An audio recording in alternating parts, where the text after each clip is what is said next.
त्याग, मोह और मुक्ति। एक बार भगवती पार्वती के साथ भगवान शिव पृथ्वी पर भ्रमण कर रहे थे। भ्रमण करते हुए वे एक वन क्षेत्र से गुजरे। विस्तृत वन क्षेत्र में वृक्षों की सघन माला के मध्य उन्हें एक ज्योतिर्मय मानवाकृति दिखाई दी। रुक्ष केशराशि ने निरावरण बाहुओं को आच्छादित कर रखा था। अस्पष्ट आलोक में भी तपस्वी की उज्ज्वल छवि दर्शनीय थी।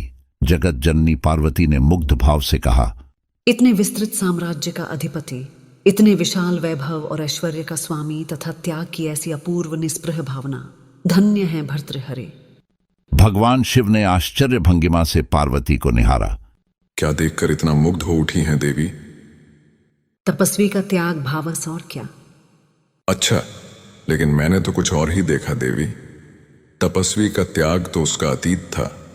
अतीत के प्रति प्रतिक्रिया अभिव्यक्ति से क्या लाभ? देखना ही था तो इसका वर्तमान देखती। पार्वती ने ध्यानपूर्वक देखा। तपस्वी के निकट 3 वस्तुएं रखी थीं। 3 भौतिक वस्तुएं, संग्रह का मोह दर्शाती वस्तुएं, एक पंखा, एक जलपात्र और एक शीश आलंबक तकिया। वस्तुओं को देखकर पार्वती ने खेद भरे स्वर में कहा, प्रभो, निश्चय ही मैंने प्रतिक्रिया अभिव्यक्ति में शीघ्रता कर दी। यह सुनकर शिव मुस्कुरा उठे। फिर दोनों आगे बढ़ गए।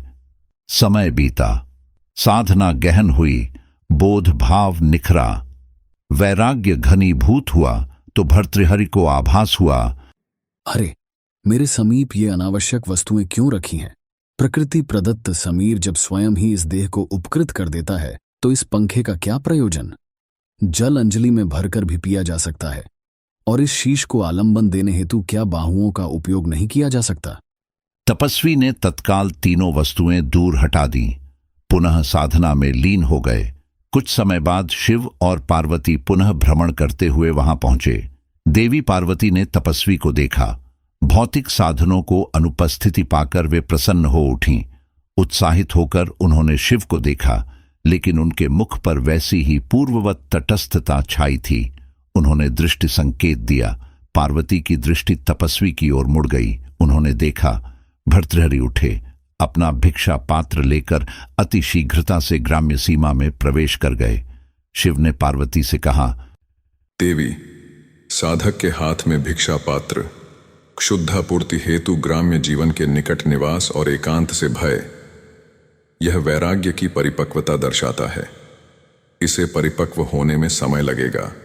हमें अभी प्रस्थान करना चाहिए। समय व्यतीत हुआ। बोध भावना दी साधना कुछ अधिक प्रखर हुई तो भर्तृहरि ने विचार किया, सन्यासी होकर भिक्षाटन में बहुमूल्य समय का दुरुपयोग करना और ग्राम्य कोलाहल के निकट निवास करना सर्वथा अनुचित है। भर्तृहरि ने निर्जन श्मशान को अपना आवास बना लिया। भिक्षार्थ भ्रमण बंद कर दिया और जनकल्याणार्थ वैराग्य शतक की रचना में लीन हो गए। उनकी तल्लीनता दैहिक आवश्यकताओं से ऊपर उठने लगी। रात्रि से दिवस, दिवस से रात्रि वे निरंतर साहित्य सृजन लेलीन रहने लगे। कोई स्वयं आकर कुछ दे जाता तो ठीक, अन्यथा निराहार ही सृजन में लगे रहते।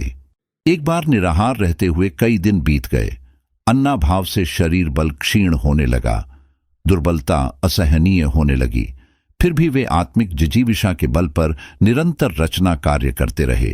लेकिन जब क्षीणता में मृत्युबोध होने लगा तो उन्हें भोजनार्थ उद्यम उचित लगा।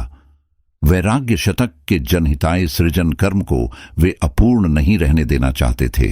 अतः वे किसी तरह आगे बढ़े। पास ही कई चिताएं धू धू करती हुई आकाश को छू रही थीं। उन्होंने देखा कि चिताओं के निकट पिंडदान के रूप में आटे की 2 लोइयां रखी हैं तथा एक भग्न पात्र में जल भी है। भर्तृहरि आटे की लोइयां जलनी चिता पर सेंकने लगे।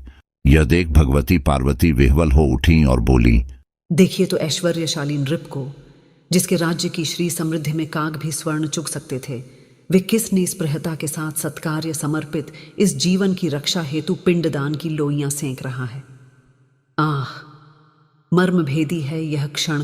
कहिए महेश्वर, क्या अब भी आप तटस्थ रहेंगे?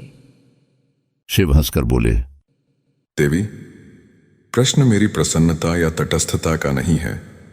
प्रश्न तो साधना की सत्यता का है। यदि साधक पवित्र है तो भला साधक को शिव क्यों न मिलेगा? पार्वती उसी व्यथित स्वर में बोली, इस दृश्य से सत्य और सुंदर कुछ और हो सकता है क्या? आश्चर्य है, सहज ही मुग्ध हो उठने वाला आपका भोला हृदय इस बार यूं निर्विकार क्यों बना हुआ है? देवी, व्यथित न हो। आप स्वयं चलकर साधक की साधना का मूल्यांकन करें और तब निर्णय लें तो अधिक श्रेयस्कर होगा। भगवान शिव और भगवती पार्वती ने कृशकाय और दीन ब्राह्मण युगल का वेश धारण कर लिया और भर्तृहरि के सम्मुख पहुंचे। भर्तृहरि आहार ग्रहण करने को उद्यत हुए ही थे कि अतिथि युगल को सम्मुख पाकर रुक गए। उन्होंने क्षीण वाणी में कहा, अतिथि युगल, कृपया आहार ग्रहण कर मुझे उपकृत करें। शिव बोले, साधक, आहार देखकर बुभुक्षा तो जागृत हुई थी, लेकिन हम कोई और मार्ग खोज लेंगे। क्यों विप्रवर, कोई और मार्ग क्यों? क्योंकि इस आहार की आवश्यकता हमसे अधिक आपको है। हां तपस्वी, इस आहार से आप अपनी क्षुधा को तृप्त करें, हमारी तृप्ति स्वयमेव ही हो जाएगी। नहीं माथे, मेरे समक्ष आकर भी आप अतृप्त रह जाएं, ऐसा मुझे स्वीकार नहीं। दोनों रोटियां ब्राह्मण युगल की ओर बढ़ाते हुए भर्तृहरि के मुख पर दान का दर्प मुखर हो उठा।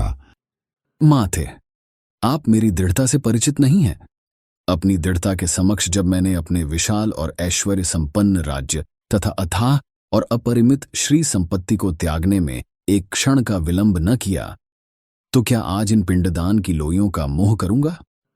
अनायास ही पार्वती हंस पड़ी, किंतु उस हंसी में प्रशस्ति को खनक न होकर किंचित उपहास की ध्वनि थी।